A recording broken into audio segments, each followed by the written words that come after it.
Salut tout le monde. Alors je voulais vous faire un petit retour sur le nouveau véhicule. Donc vous avez peut-être suivi un peu, j'ai vendu ma Ioniq 5 au mois de février. Et du coup c'était pour acquérir un véhicule que je voulais depuis un certain temps, depuis avant la Ioniq 5. Mais SAV, tout ça, voilà, il y a pas mal de petites choses qui me retenaient un peu. Donc voilà, j'ai décidé de sauter le pas après ma location en janvier. Donc la vidéo sera disponible en lien. Dès mon retour, ça me restait à l'esprit, quoi. Donc super expérience, voiture qui consomme pas trop et tout. Et donc j'avais commencé à regarder. Évidemment, c'était le moment que Tesla avait choisi pour baisser ses tarifs. Je me suis lancé. Du coup, commande de la voiture en ligne, 250 € sur le site Tesla. Il n'y a pas 50 000 options, hein. On peut changer la couleur de la voiture, la couleur de l'intérieur, choix de jantes. J'ai tout pris ce qu'il y avait par défaut. Et voilà, il y avait des véhicules disponibles en stock aussi, donc je suis parti là-dessus. Ensuite, il a fallu que je trouve un transporteur, donc j'ai fait quelques devis. J'ai dû en faire 6-7. J'ai retenu évidemment celui qui était le plus bas, mais surtout ceux qui répondaient le mieux aux questions que j'avais. Et c'était celui qui avait le tarif le plus bas. Donc j'en ai eu pour 2700 € de transport. Tout s'est fait en ligne.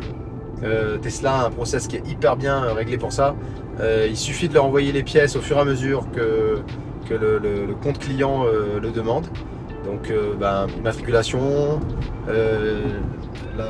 l'assurance. Donc les pièces demandées sont en ligne, on scanne, on met dessus. Et il vous dit si c'est bon, si c'est pas bon, on les renvoie. Il y a évidemment des contacts par mail également. Mais il y a... Vous voyez, ça gueule déjà. Mais ça se passe globalement très bien. La phase suivante, c'était la livraison du véhicule. Moi, j'avais opté pour l'option avec le transporteur d'aller récupérer la voiture pour moi. Donc, une fois qu'on a un numéro de châssis attribué, Tesla met en place tout le processus d'immatriculation et tout. Ensuite, il nous donne une date, une grosse fourchette, on va dire, de 2 semaines dans laquelle le véhicule sera disponible. Et ensuite, une fois que le véhicule est disponible, on a une date de livraison avec un horaire. Et une demi-heure à peu près avant d'aller chercher le véhicule, vous avez accès sur l'application Tesla au véhicule. Entre temps, évidemment, il vous conseille d'aller voir les vidéos, tutoriels, tout ça. Ensuite, on a la partie livraison, donc récupération du véhicule. Là, évidemment, je ne peux pas vous en parler puisque j'ai pas du tout pu assister à ça. Mais en tout cas, le transporteur a récupéré le véhicule. J'ai eu contact 1 ou 2 fois avec des personnes au téléphone chez Tesla pour entre autres reporter la date de livraison, puisque le transporteur il ne pouvait pas être là à la date et à l'heure qui était prévue au départ. Le véhicule ensuite était dans un local en métropole pendant un certain temps puisqu'il y avait les grèves. Donc super, on a perdu un temps fou. En gros, entre le moment où j'ai acheté la voiture et elle a été livrée, il s'est passé 25 jours à peu près. Et ensuite la voiture est restée presque 1 mois dans un local en métropole puisque il n'y avait pas de transport, hein, les ports en grève, tous les dockers en grève. Et ensuite il y a eu à peu près 20 jours de transport en mer. On a un lien pour suivre le transport, tout se passe très bien, pareil. RGT, donc moi celui que j'ai choisi, le transporteur que j'ai choisi, Réunion Groupage Transit, extrêmement efficace, très réactif à chaque fois. Donc ils répondent au téléphone, ils répondent aux mails, ils vous tiennent au courant. Je sais que chaque expérience est différente, donc je vais parler en mon nom là. La voiture ensuite, donc là elle a 1163 km à l'heure je vous parle. Je tenais à vous faire une vidéo au début, mais j'ai vraiment pas eu le temps. J'ai rajouté quelques accessoires. Le véhicule, j'en suis hyper content. C'est une propulsion 286 chevaux. Le couple est largement suffisant pour l'usage que j'en ai moi. Évidemment, c'est pas le couple de la Ioniq 5 qui était juste exceptionnel et en 4 roues motrices. Mais la voiture, elle est collée au sol. Le logiciel, il est vraiment pas mal. Entre le Tesla Vision, sur tous les nouveaux modèles, il n'y a plus les capteurs de distance sonique. C'est-à-dire les petits ronds que vous avez devant et derrière sur les pare-chocs, ils sont plus du tout présents. Maintenant, Tesla, ils se disent qu'avec les caméras, ils sont capables de faire pareil. Ça fonctionne. Les distances sont approximatives. Ça se joue à 30 cm quand même. Donc il y a encore un peu de boulot avant que ce soit aussi précis que des capteurs. Mais ça marche. Je fais mes manœuvres, il me prévient. Et on peut taper un objet sans aucun problème. Parce que c'est pas du tout précis comme un capteur au centimètre près. Voilà, donc en tout cas ça marche. Les mises à jour logicielles elles arrivent, ça fonctionne bien, la voiture se comporte très bien, les matériaux, j'ai rien à redire parce que j'avais testé la voiture en janvier, ça marche. C'est-à-dire il n'y a pas, il y a plus je pense de problème d'alignement, de panneaux. Ma version c'est une version chinoise, Shanghai, batterie de 60, il me semble, 60 kWh, 60-62 kWh en LFP. Donc je la charge tout le temps à 100%, elle m'affiche 418 km, c'est vendu pour 435. Je charge à la maison sans aucun souci, j'ai pas encore testé les charges à l'extérieur. Le toit panoramique vitré, enfin c'est hyper bien isolé. J'ai pas plus chaud que dans une autre voiture avec un toit normal. J'ai même moins chaud que dans la Ioniq 5 qui avait un toit photovoltaïque.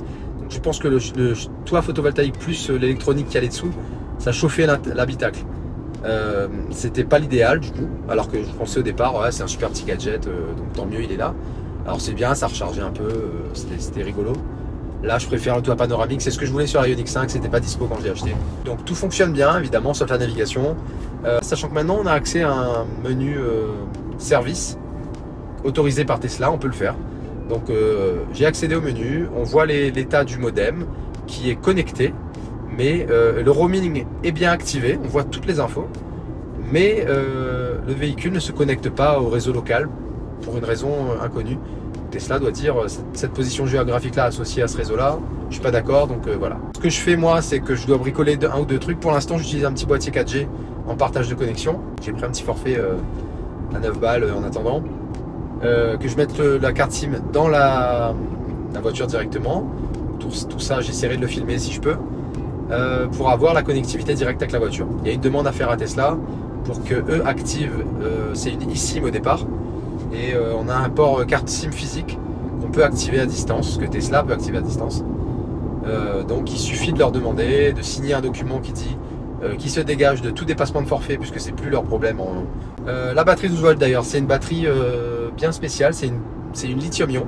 Donc c'est de plus en plus commun maintenant sur les Tesla et sur apparemment d'autres véhicules électriques. Ce qui veut dire moins de soucis au niveau de la recharge-décharge et en théorie meilleure tenue dans le temps. Je sais pas, j'ai jamais testé sur d'autres véhicules. Tout ce que j'ai pour l'instant c'est comme tout le monde, les retours par YouTube. C'est ça mon ressenti après à peu près 1000 km volant de la Tesla Model Y à l'île de la Réunion. Donc comme je vous disais, le véhicule Tesla Model Y propulsion 286 chevaux, c'est une version chinoise. Maintenant, elles se font aussi à Berlin, dans la Gigafactory de Berlin, toujours en batterie LFP, mais fournie par BYD. Donc en ce moment, moi, celle que j'ai, c'est une CATL, la batterie, fournie par CATL. Et la capacité est la même sur la BYD. C'est la courbe de recharge qui est un peu plus intéressante, apparemment, des premiers tests qui en ressortent. Et apparemment, il y aura quelques chevaux en plus. En tout cas, moi, je suis très satisfait de la voiture. Le SAV à La Réunion, on sait qu'il n'existe pas, donc on y va franco, on y va, on fonce dedans. On sait que le SAV sur d'autres marques qui sont pourtant représentées en local, c'est pas forcément mieux. Donc je suis parti de ce principe-là, en espérant que ça se passe bien, les doigts croisés.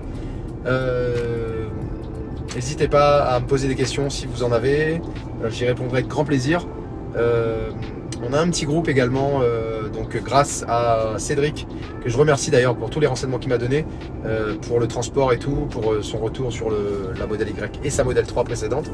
J'adore toute cette technologie là, ils sont super, l'écran tactile est fantastique, tout fonctionne admirablement bien. C'est quand même incroyable qu'en 2023, ce soit l'une des seules voitures avec un écran de cette qualité là. Je parle vraiment de la qualité de l'écran, c'est-à-dire la dalle. La résolution est dingue, le système utilisé fonctionne admirablement bien, vraiment c'est la moindre petite chose qu'on fait sur l'écran, c'est du tac au tac.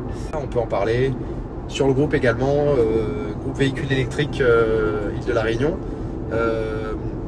Abonnez-vous si c'est pas fait à la chaîne, allez également voir Electrocare, il a fait une petite vidéo sur un Grand 8 à La Réunion, exceptionnel, Grand 8 à La Réunion. Je vous laisse aller voir de quoi il s'agit. Electrocare, je mettrai le lien dans la description également. Et abonnez-vous à la chaîne surtout. Et il y a beaucoup d'essais qui arrivent bientôt. On se tient au courant. Ciao, bye bye.